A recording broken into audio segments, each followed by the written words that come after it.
Well, if we did stop and talk this week, we talked about how quiet it actually is. Now, I do my best to make it sound as exciting as possible, but really I'm just tracking and counting the days. We're seeing some of this below average conditions as we make our way into this weekend where we're looking at things being pretty quiet, but also below average. Taking a good look at the temperature change over the last 24 hours, you know how much I actually track these conditions. Yesterday, we were up in those mid-90s, then we gradually warmed back up into those mid-90s, and we're cooling off as we make our way down below average into those upper 60s, and we've been there for about a week. In fact, so much rainfall, you saw all that cloud cover in the afternoon. That's what's shielding us from pushing up into those triple digits, along with a pretty interesting upper level pattern, 85 right now in San Angelo. Everybody else joining us in a combination of those lower 80s, if not pushing into those upper 70s. We're going to level out somewhere in those upper 60s tonight. We always look for 10 degrees because that's a standard cooling rate, but at this time of the night, we are seeing some of those 82 temperatures up there in Sterling City, and then of course Junction in those lower elevations, maybe a few pockets of rain trying to find their way in there with that stark delineation between that dry air that's really over us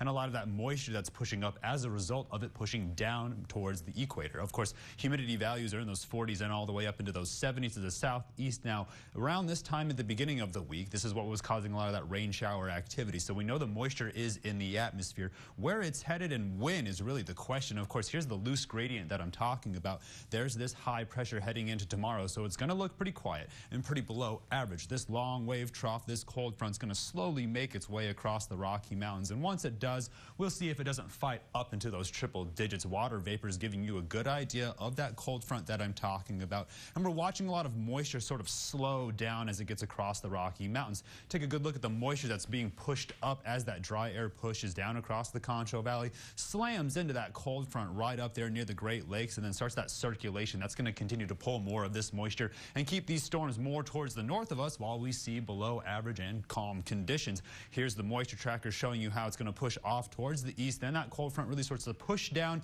and it still holds it in that back and forth pattern where we see that afternoon thunderstorm activity. Again, below average. Severe weather outlook really just keeping it on either side of us with that dry air, but it's trying to pull that moisture into our area, if not pull it off towards the east a little faster and help it kind of sort of skip over us. Here's the satellite taking you down to the surface. You can see where that moisture, again, slamming into that cold front, really causing it to form this circulation around parts of Missouri. Then there's more moisture making its way over the Rocky Mountains, but we have to have that dry air, that high pressure in between each low pressure system. That's just the way it goes when we're talking about which way the wind is going to push in from.